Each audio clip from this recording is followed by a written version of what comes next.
Whether you're celebrating the holidays at Nakatomi Plaza or executing a humanitarian rescue operation in New Mexico, there's only one submachine gun that will do.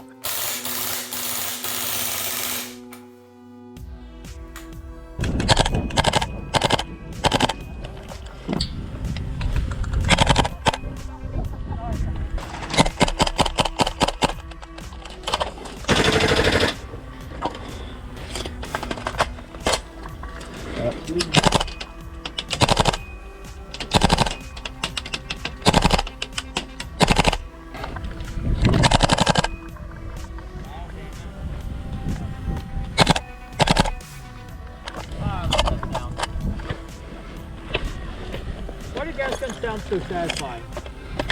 Metal on metal. Welcome to Explosive Enterprises, and today we're reviewing VFC's copy of the iconic roller-delayed stamped steel machine pistol, a gun that even its own creators couldn't replace, H&K's Teutonic Wunderwaffe. It's the VFC gas blowback MP5 version 2. You might wonder why we're reviewing this gun, given that it's already been out a couple of years. Well, VFC's original gas MP5s acquired a mediocre reputation, but the rumor is that the version 2s fixed the problems and delivered a much better product. Because we were recently impressed by the VFC FAL, we wanted to see if the slightly older MP5 is up to the same standards. And since I knew two local players who also wanted MP5s, we did a group order and thus have a sample size of 3 for assessing problems. So, this has allowed me to deliberately be even more of a caveman than usual and compare how the gun has held up to that abuse versus more normal treatment. But before we get into just how well it's held up, let's start with the MP5's background, because it actually doesn't start with H&K.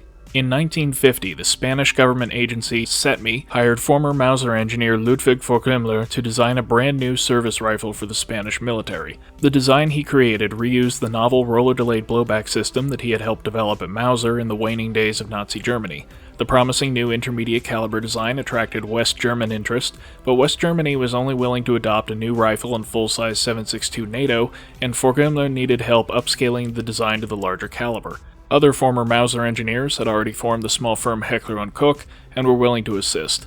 This close relationship allowed West Germany to license production of the resulting rifle from SETMI in 1956, and a further H&K design variant was adopted by West Germany as the G3 in 1959. So H&K went from a manufacturer of factory tools and sewing machines to the primary rifle supplier of the Bundeswehr virtually overnight.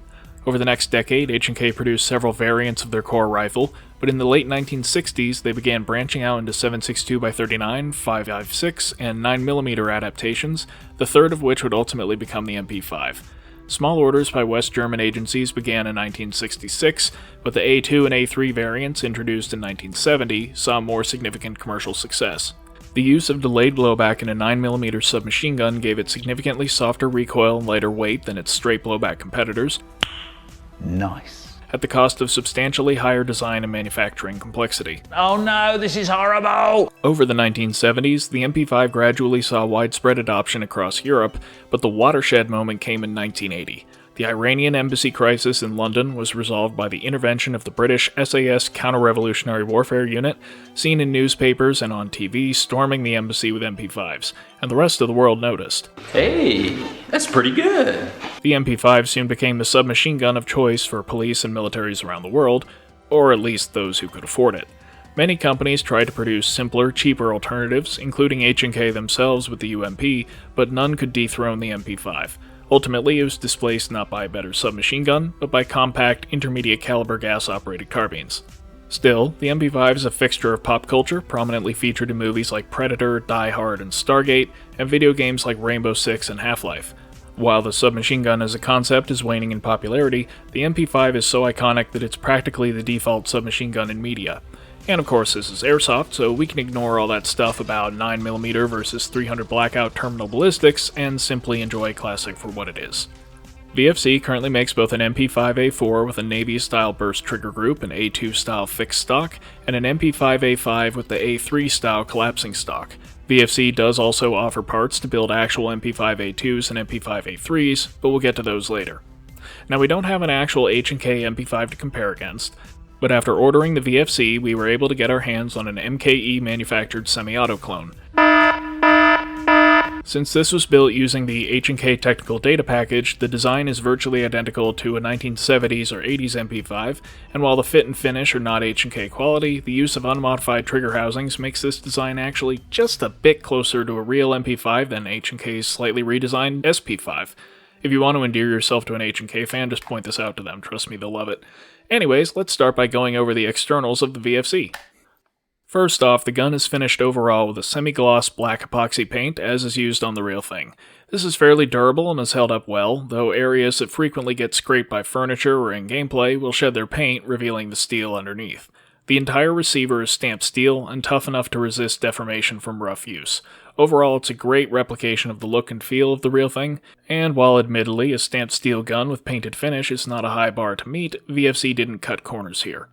Now let's start at the muzzle and go backwards. The tri-lug muzzle is steel. This does not have any threading, so the only suppressors it will accept are H&K tri-lug cans. However, this muzzle is actually an adapter, which threads directly onto the outer barrel with standard 40mm negative threading, so it can be replaced. Just note that on the real thing, these lugs are machined as part of the barrel and cannot be removed, so the right way to direct thread a suppressor would be to replace this adapter with a threaded aftermarket replacement. Behind the muzzle is the front sight block, and this part is not steel like the real thing, rather cast aluminum. Because the finish is painted on though, it looks identical to the steel parts. The front sight is a standard H&K blade, which is fixed as all adjustment occurs on the rear sight. As a fun little detail, if we pop this spring-loaded cap off, we can see an odd-looking threaded piece underneath. This is actually a centering jig used during manufacture, which on H&K guns is normally removed after welding, on the Turkish-made guns are often left in, and in the VFC this actually holds the front sight block on. Does VFC also use it as a jig? Did they just copy the piece without understanding its significance, or is it meant to help support the front sight? Dunno. Moving on.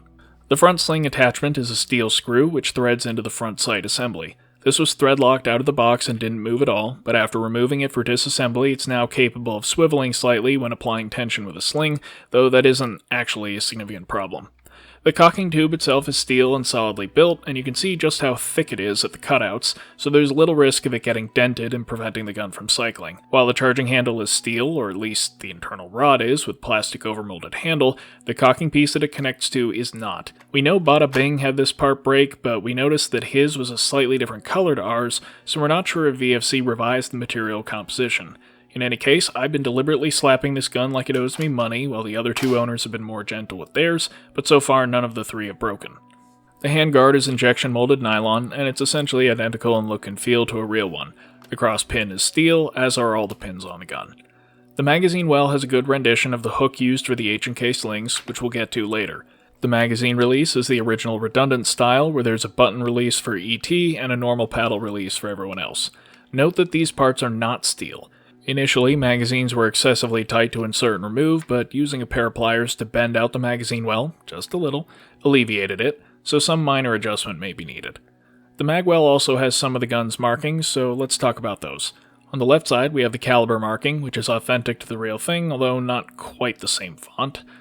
On the right side, the markings indicate that this is a German-made gun imported and assembled by H&K's Chantilly plant. This was H&K's second location in the US, active from 1984 to 1988. And on top of the gun, we have the serial number, which has the appropriate 62 prefix for a full-size MP5.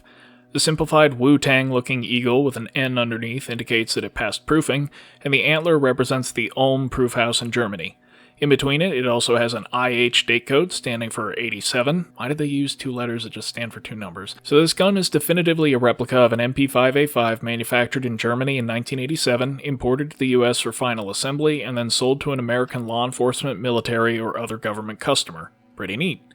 Oh, and note that all the guns have the same 334691 serial. It isn't unique to each. The actual serial number, which is unique to each gun, is concealed underneath the grip housing. Anyways, the bulk carrier is aluminum, but features a nice gray finish and even a fake welding seam to match the steel of the real thing. The rear sight has a similar finish, but actually is steel. The turret can rotate through 4 different aperture sizes, and while stiff at first, it clicks nicely between them.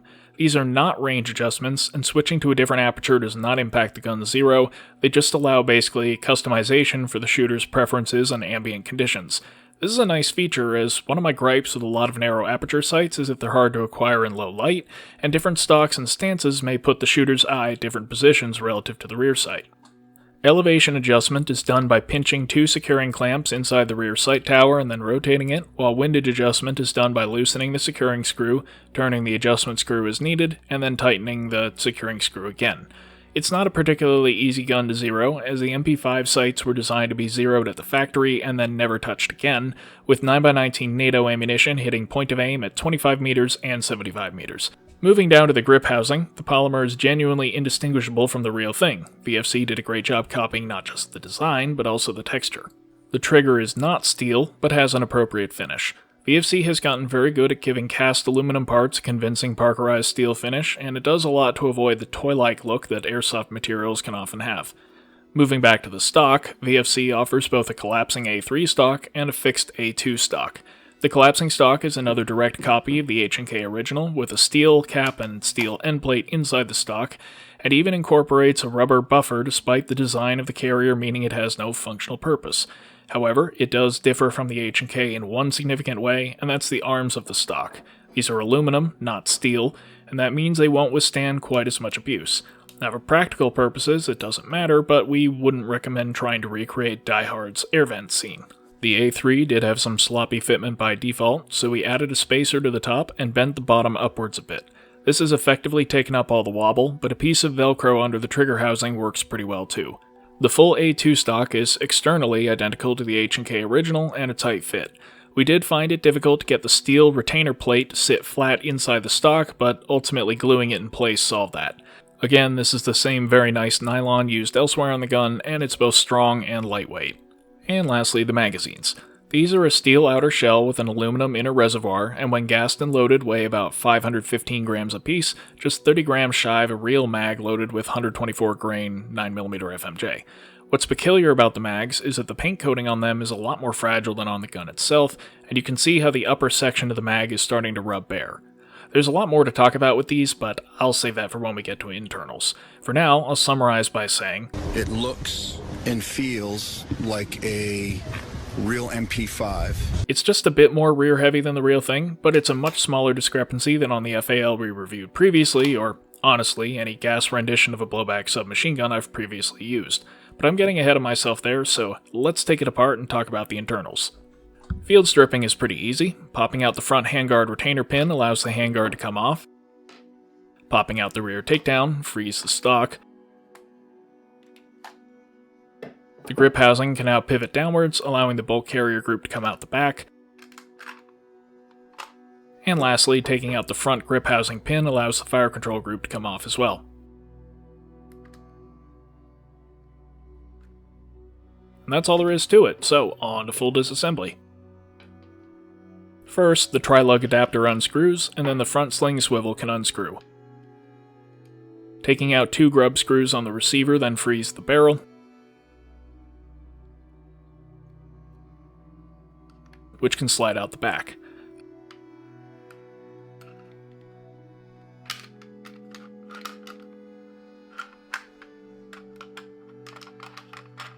You'll notice that this barrel is not exactly in pristine condition.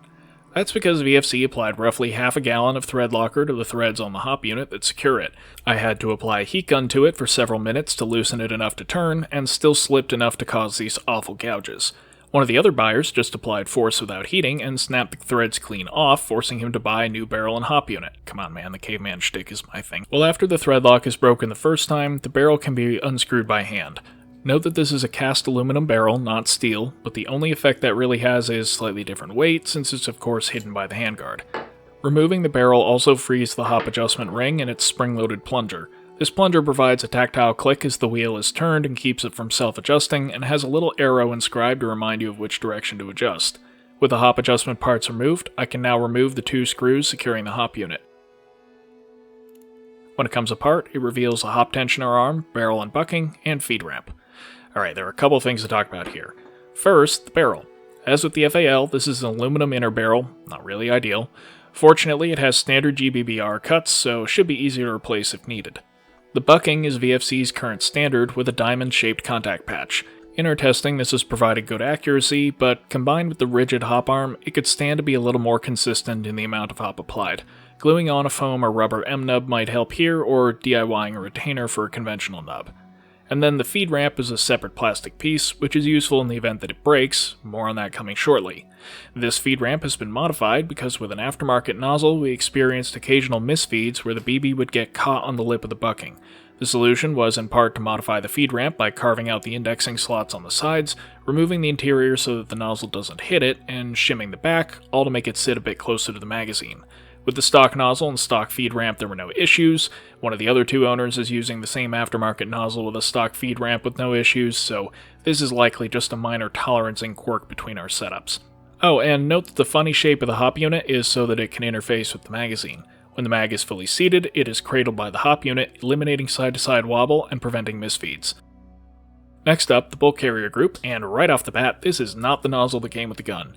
The original nozzle misfed a crappy Bio BB due to a magazine issue, the BB exploded, and the nozzle deformed on one corner when it tried to jam the bits of BB into the barrel. This caused a cascade effect on the feed ramp and nozzle, and within 2 magazines the gun went from working flawlessly to jamming every 3 to 5 shots. Alright, let's see if I can actually get through these. No. I made a couple attempts to fix the nozzle and feed ramp, but none of them held up for more than a single game day, and replacement was needed.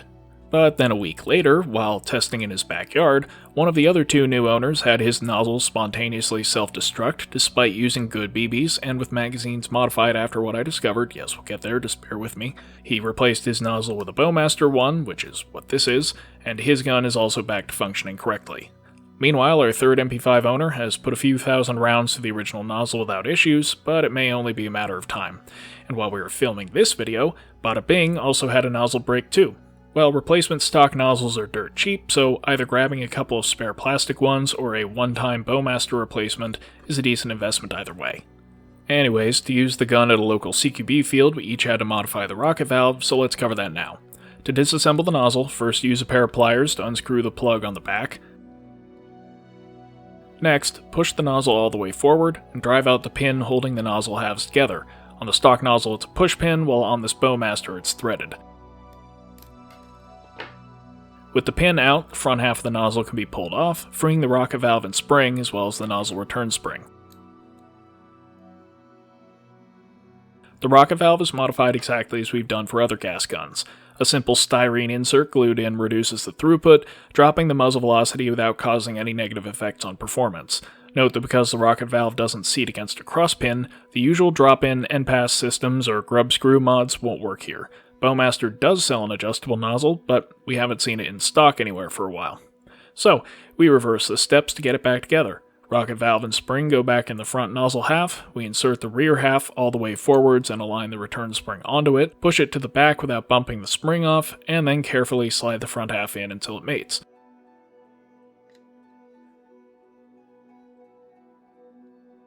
Push it forward and reinstall the crosspin, using a bit of thread lock to keep it from backing out, and screw the rear cap back on. While I'm doing that, I want to point out that this is a bit of a pain to take apart and reassemble, but it's easy to maintain because with this rear cap removed, it's easy to grease the inside of the carrier. Now that that's taken care of, I'd like to talk more generally about the carrier. Notice how on the sides VFC has included fake rollers and even a fake extractor and extractor spring, although most H&K bolt heads are silver rather than black. I suppose you could remove the black finish, but come on, who'd be obsessive enough to? But seriously, just the inclusion of these details that aren't even visible when the gun is in battery is a nice touch, and the black is at least accurate to clones and aftermarket. On each side of the carrier, VFC has added a tiny nub to the front and back to minimize contact with the receiver. This caused the carrier to be very tight initially in the receiver, but as the gun broke in, these nubs wore in appropriately and now allow the carrier to travel smoothly with minimal friction. On one of the other guns, the carrier would occasionally get stuck all the way back, so we sped up the break-in process with a bit of light, judicious filing, and then it worked perfectly. On the underside, there's a little bit of wear at the side where it interacts with the ejector, but since the ejector isn't actually functional on this gun, more on that in a moment, it doesn't matter. Now that it's broken in, we don't expect this to change further. Up top, there's some interesting stuff going on. First, we unscrew the steel bulk carrier extension to reveal a spring-loaded steel weight. This is a debounce measure ensuring that the carrier stays in battery when it slams forward during cycling, and also increasing the reciprocating mass a bit. I should mention that the entire carrier assembly has about 270 grams of recoiling mass, which is more than many gas rifles, and a decent amount of that weight comes from this extension as the bolt itself is not steel. And now we can examine the recoil spring itself.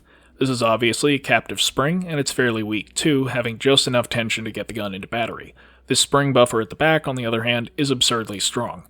So without getting too much into the weeds about how spring K values over displacement distance accrue potential energy, blah blah blah, basically the weak recoil spring allows the carrier to recoil hard, and then the strong spring buffer redirects that momentum back forwards without softening the recoil. And you'll see what this does when we start shooting. Well, onto the fire control group. First, I rotate the selector to full auto, then depress the internal release to allow me to swivel it further, and then I can pry out the right side selector. The left side selector then pulls out, and now I can pull the trigger pack out the top. This is... well, it's at least accurate to the real thing. Okay, you know what? Let's start by looking at VFC's fire control group without burst. So the trigger contains a separate spring-loaded sear, which slips off the trigger once it releases the hammer, allowing it to function as a disconnector, but if the trigger is pulled further, then it releases the hammer completely, allowing the auto sear alone to control the release of the hammer. This means that fire selection between safe, semi, and auto is controlled entirely by how far the trigger is allowed to travel. As well, the only interaction between the carrier and the fire control group is the carrier tripping the auto sear at the end of travel, and the hammer of course striking the carrier and being recocked when it cycles.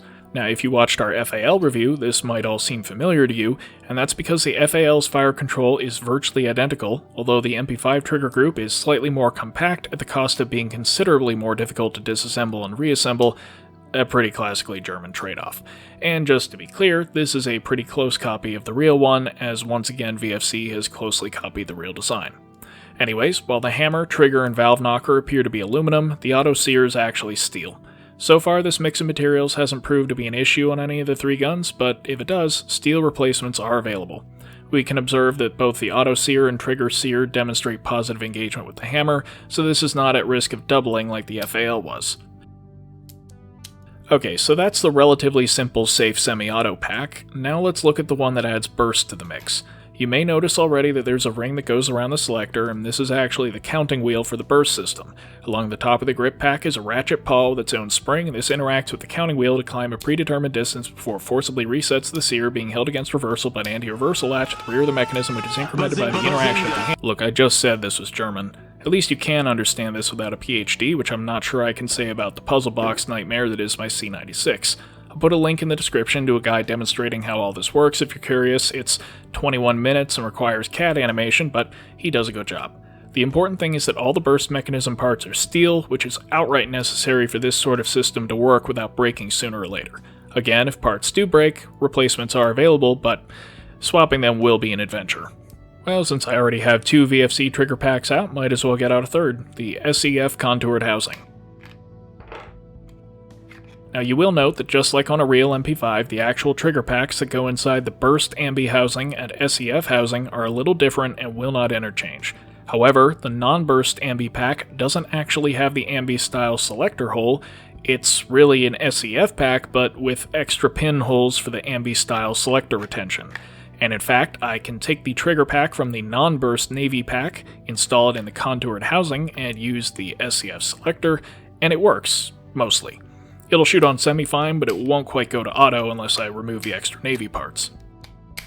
This pack will also fit in G3 housings and commercial SEF housings, so if you want to get one trigger pack and use it in whatever housings you want, either opt for VFC's Navy pack, which they sell separately, or get the SEF pack plus the extra Navy bits, and then you just need a selector appropriate to each housing. Again, though, the burst pack that comes with the gun is limited to just the housing it comes in. There's one more thing to talk about on the trigger pack, and that's the ejector. On a real MP5, the ejector is cammed upwards by the bolt carrier as it comes back, moving up just in time to eject a round. On the VFC, this piece actually functions as a valve knocker lock, or at least it would, if this plastic insert didn't completely prevent it from operating. By default, on the version 2 MP5, the valve knocker is controlled entirely by the hammer.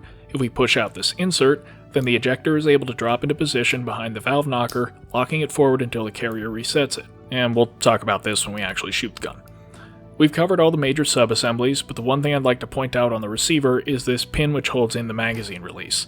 This was fairly loose by default and liked to fall out, which was annoying when swapping furniture. Squeezing it slightly with a pair of pliers to oval it out helped a lot, and now it stays put.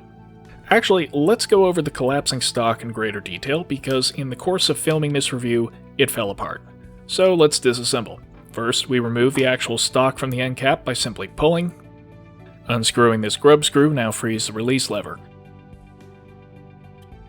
Then pop off the large C-clip around the central hub.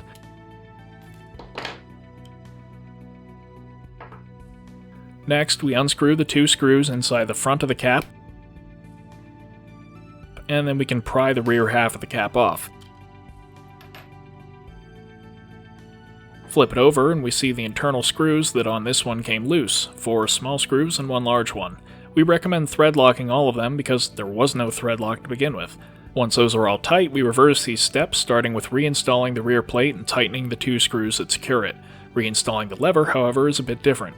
We recommend first marking the position of this slot, which is necessary to secure the lever. We now loosen the locking grub screw enough to be able to slide it, then twist the central axle to align with the mark we made earlier, and then tighten the grub screw to secure the lever. Reinstall the C-clip, and then reinstall the stock itself, and we're done. Alright, and lastly, the magazine. Let's start by getting it out of the shell. Tapping out 1 pin allows the magazine internals to slide out the bottom, pushing in the release valve to keep it from getting caught.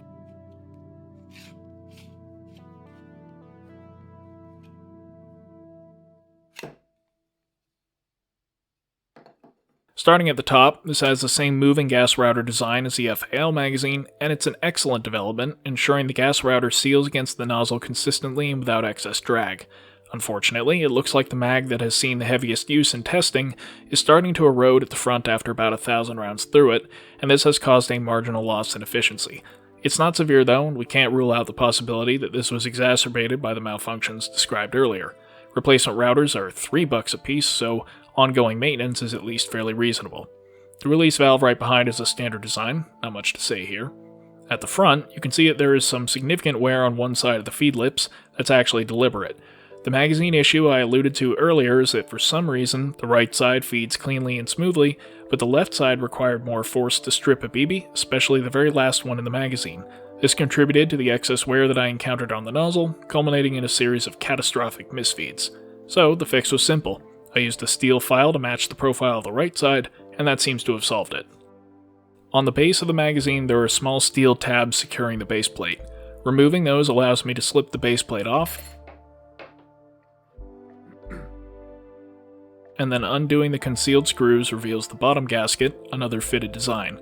We stand by what we said in the FAL review, which is that this is a big step forward for Airsoft, and so far none of the 23 MP5 mags owned among the 3 of us, nor my 7 FAL mags for that matter, have developed leaks.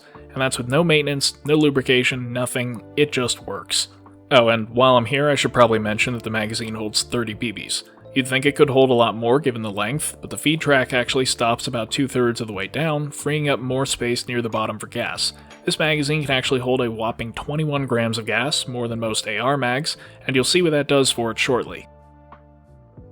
The nice thing about this double stack feed lip design is that it can be easily reloaded with a speed loader going straight downwards, particularly with VFC's included adapter, so it's very easy to reload on the field. However, there's one more element to cover on the magazine, and that's the follower. This has a critical function in this design, which is the stop-on-empty mechanism. Unlike on most gas guns, the stop-on-empty here is that the nozzle simply slams into the follower, which is why the nozzle has the steel reinforcement I mentioned earlier. I don't like this approach for a couple of reasons. First, it puts a lot of stress on both the nozzle and follower. Second, it's not particularly realistic.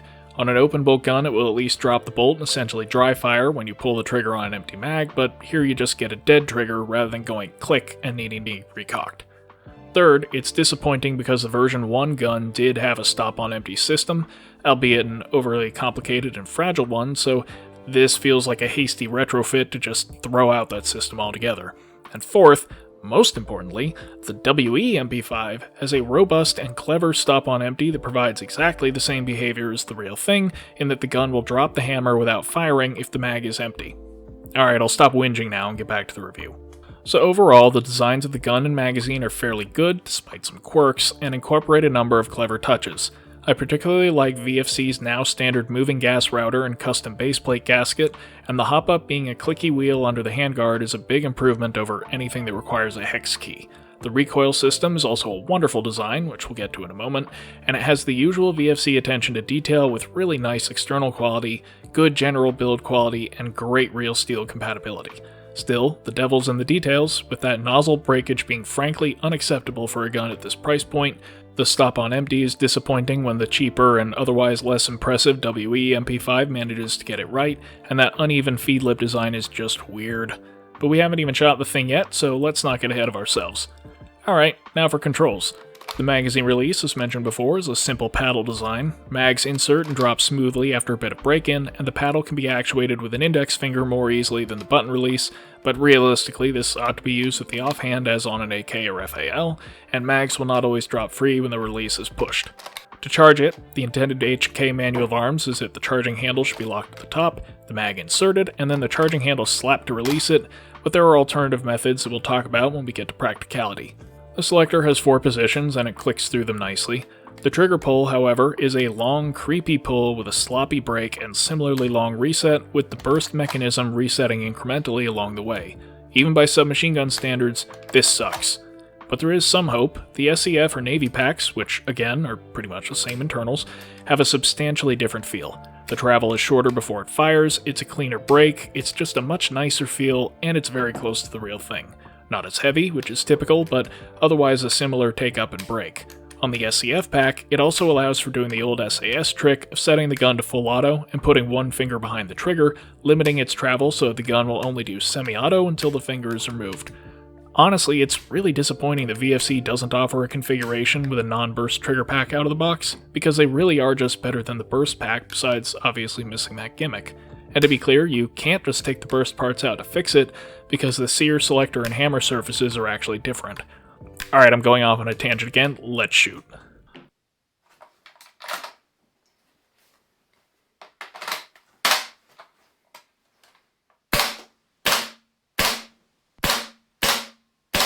Now that is a snappy semi-auto. Let's try it on full auto. It just rips through magazines at a rate of fire of around 1100 RPM, significantly exceeding the 800 RPM of the real thing. So how about burst? Yeah, it kicks out zippy 3-shot bursts, and will do so for the entire magazine without any noticeable slowdown. I wouldn't say it has heavy recoil, but for once I actually think it feels snappier than the real thing. Did he just say his airsoft toy kicks more than the real thing? Cringe! Yeah, I know, but a big part of what makes the real MP5 so pleasant and controllable compared to other submachine guns is that the carrier has a lot of room for overtravel. So, instead of the carrier slamming into the back of the receiver and transferring that slap to the shooter, you feel a much more gentle impulse as the recoil spring smoothly decelerates the carrier and sends it back forwards. The real MP5 doesn't kick, it just pushes while the muzzle bounces a bit. But the VFC isn't like that. The total bolt travel is limited to about 1.5 inches, so every time the bolt carrier comes back, it slams into that spring buffer at high speed.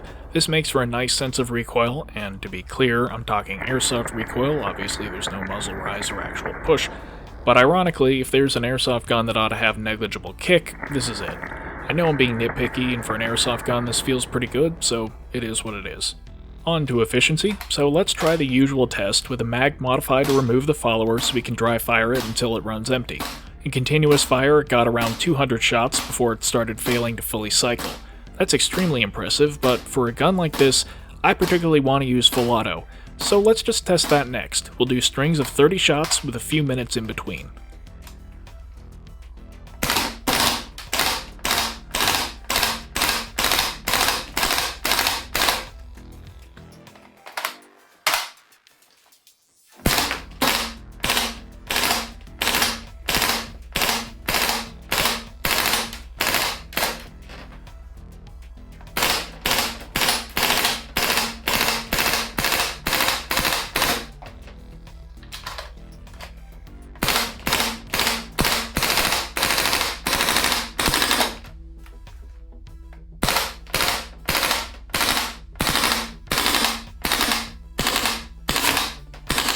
That's 5 mag dumps without refilling, and it still has gas left.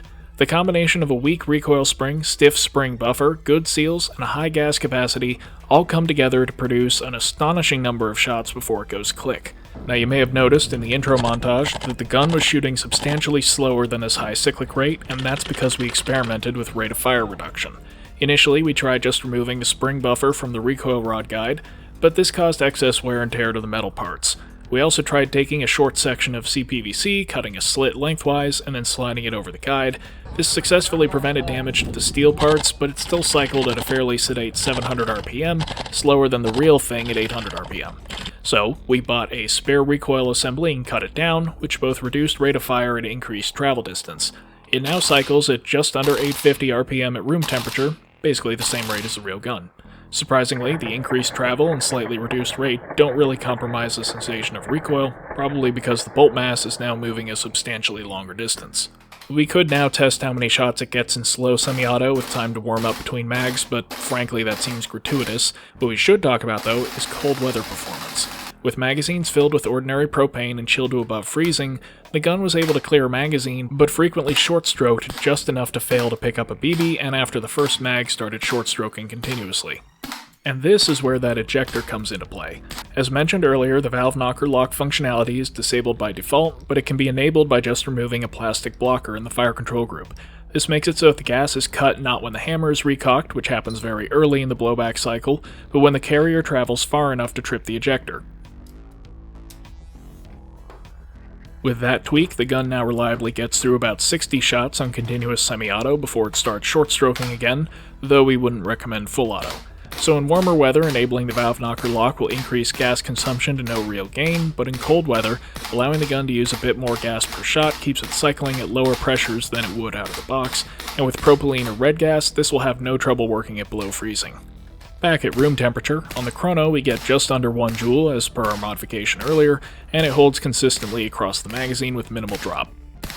As far as accuracy, at 20 yards we saw a 10-shot braced group of about 3 inches wide and 4 inches tall. Swapping in a PDI-W hold made no appreciable difference to results, so we're pretty happy with the stock performance, and the other two guns in our cohort behave comparably. As mentioned before, the amount of hop applied can be occasionally inconsistent, so that may warrant further experimentation, but at short to medium range or in CQB it's pretty much irrelevant. Tune it for a bit of underhop and know your holdovers, and you're good to go. And with the hop being set via this wheel hidden under the handguard, dialing it in is a piece of cake. Which brings us to practicality. First off, with the gun loaded in MP5A5 configuration with collapsing stock, it weighs a mere 2950 grams or 6.5 pounds. That's just half a pound less than the real thing, and it really is a tiny, handy gun. So, while kitted up MP5s are certainly a popular style, especially in SWAT and counter-terror use, there's a lot to be said for keeping it light and simple. The irons are probably my favorite on any submachine gun, but they do undeniably have a short sight radius and fairly low sight plane relative to the stock, which makes them difficult to use with face protection. So some flavor of optic is beneficial, but here you run into complications.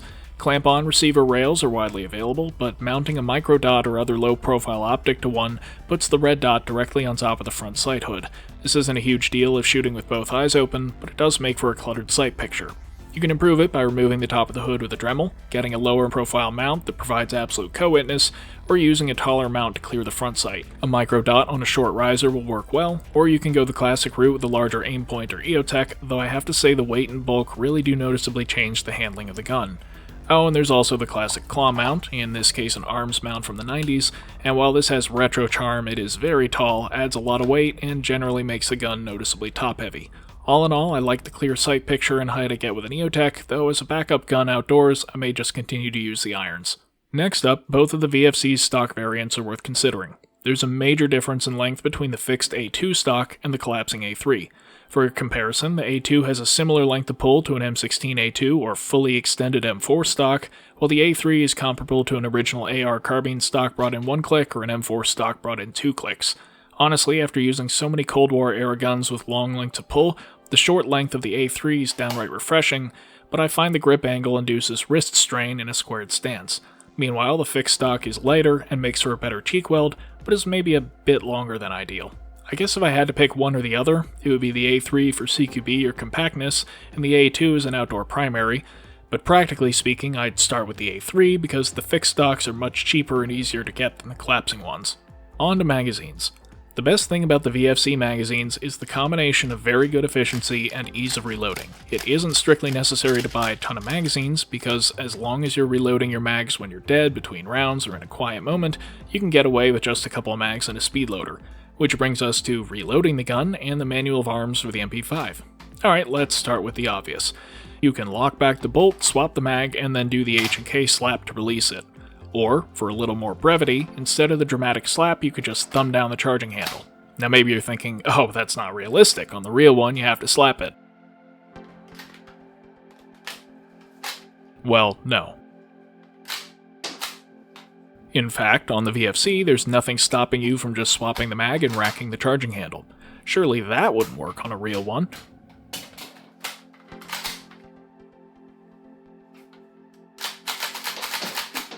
Alright, so then why is the slap a thing? Well, the H&K style reload, while slow, effectively ensures a user of any training level can properly seat the mag and chamber around without riding the bolt while under intense psychological stress.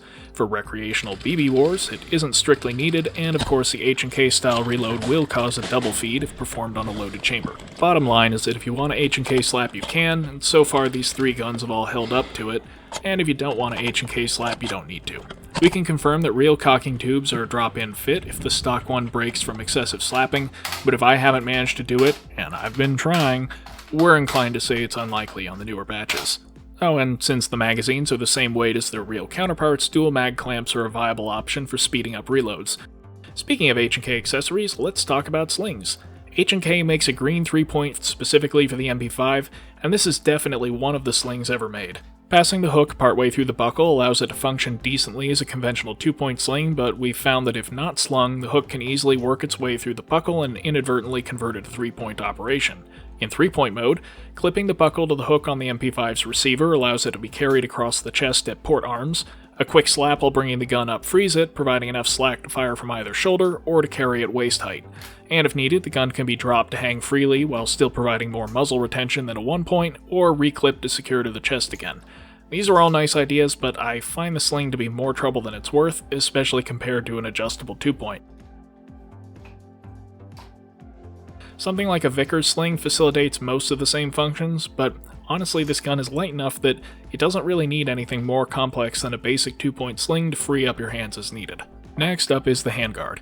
VFC makes replicas of both the original slim and more common tropical handguard, but real handguards are generally drop-in, although the front pin may be tight to install and remove.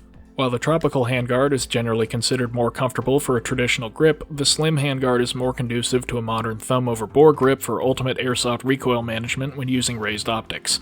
There's also of course the CAC railed handguard, which VFC makes a replica of, the Magpul polymer handguard, or various commercial M-LOK and Keymod handguards. There are also multiple options for mounting lights. Mounting a light to the CAC rail is straightforward. Either the slim or tropical handguard can be paired with a Midwest Industries top rail. The Magpul handguard has a wide profile while allowing a light to be mounted directly, or you can always go old school with the Surefire 628 integral weapon light, or VFC's copy. The 628 is pretty iconic to the MP5, so it's worth a little more discussion. So the original 628 uses an incandescent bulb with a paltry few dozen lumens of output, but there are popular drop-in LED replacements like the Malkoff P60 head that significantly increase output while keeping the same diffuse, high-spill design. However, authentic Surefire handguards are pretty expensive on the secondary market nowadays, and the P60 head is added expense too, making VFC's clone at about a fifth of the total price much more attractive. This is an LED head with comparable overall brightness to the Malkoff, but concentrated into a brighter hotspot with next to no spill.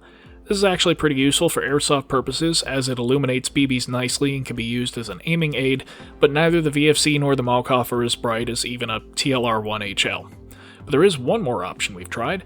Sportax's XHP35 drop-in unit for the real Surefire gives comparable retina searing performance to a modern Surefire or mod light. Which raises the obvious question, can you just drop that head into the VFC light and get modern performance at a fraction of the cost of a real Surefire? Unfortunately not, because the VFC omits the recoil dampening spacer of the real Surefire in favor of a ring milled into the head. But with a bit of Dremel work, this can be removed and allow installation of a P60 type head, though we strongly suspect the VFC wiring in the pressure switch is not designed for that level of current and would probably throttle the output somewhat.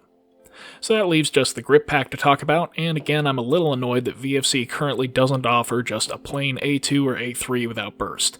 The non-burst packs have a substantially better trigger pull, and the ability to use the same pack in either ambidextrous or contoured housings provides options. We're not sure if Magpul grip packs will need modification to fit, as they're designed for the lack of a functional front pin on the H&K SP5s, but metal G3 grip housings are cheap and require minimal modification, just cutting down the rear tang slightly. This allows for yet more aesthetic variation, as the rest of the G3 furniture can be converted to fit, or even set-me wood furniture. We haven't even touched on modern aftermarket stocks like the Choate or B&T, or charging handles, or replacement irons. While the MP5 has never been as widely used or as updated as the AK or AR, there's an incredible amount of aftermarket in both airsoft and real steel form, taking a firmly Cold War design and dragging it kicking and screaming into the 21st century. There's also a ton of aftermarket for the VFC MP5, but the challenge is verifying that a particular part is compatible with the version 2 MP5 and not just the version 1, as VFC did substantially redesign the hop unit, magazines, and bolt carrier. Okay, I'm rambling at this point, so let's pull it together into a coherent summary. The external quality of fit and finish is excellent, and I appreciate the attention to detail on both dimensional accuracy to the real steel and markings. The magazines showcase the improvements VFC has made to generally stagnant gas blowback mag design, but the need to modify the feed lips for reliable operation is annoying, as is the router wear we've seen accumulate, although at least spare routers are dirt cheap and pretty easy to swap. Shooting experience is excellent, with a high but easily reduced cyclic rate, snappy recoil, borderline unbelievable efficiency, and quite good hop performance. However, 2 out of the 3 guns in our sample group eating their nozzles is not a great look, even if one of those is associated with the use of crappy BBs and fixing them wasn't too troublesome. And lastly, we really appreciate that the combination of real steel compatibility and cheap airsoft aftermarket opens up a ton of options for personalization. The elephant in the room is, of course, how does it compare to the WE? Well, Bada Bing has an excellent and comprehensive head-to-head comparison, so if you're curious, you should watch his review, but having owned both now, I'll throw in my own 2 cents. I like the stop on empty of the WE better, but pretty much everything else on the VFC is better. It's drastically more efficient, has a higher rate of fire, more felt recoil, and generally nicer fit and finish. Plus, the difference in price between the guns was less than I expected. We got ours for $408 a piece plus shipping, and compared to $384 plus shipping for the Apache, that's a steal. At the more typical price of $450 to $460, the VFC is still a pretty good deal, and I don't regret selling the Apache. What WE does have over the VFC, though, is that they produce 15-round magazines, which VFC currently does not, and for me at least, that rules out a VFC MP5K for now. While the VFC is neither full steel internals nor full steel externals, its magazines are both quite good and relatively cheap by gas blowback standards. Combined with excellent out-of-the-box performance, it's a pretty solid value and well suited to use as a primary. We would suggest throwing in some extra plastic nozzles or biting the bullet and getting a Bowmaster, but otherwise it's good to go out of the box. All that said, I find it disappointing that the Navy and SEF grip packs are only available as separate items and not directly sold as part of MP5A2s or MP5A3s, but at least they do have those options, which is more than I can say for the WE, and the considerable amount of work it took me to make a real grip housing fit. And of course, the fact that you could easily spend more than the cost of the gun on accessories and furniture doesn't mean you have to, right? Well, if you'll excuse me, I need to order a grenade launcher so I can complete a niche impression from a video game older than most of the people watching this. In the meantime, let us know in the comments if you have any questions about this gun or anything more general that we may address in an upcoming Q&A. And as always, thanks for watching. Shoot him again.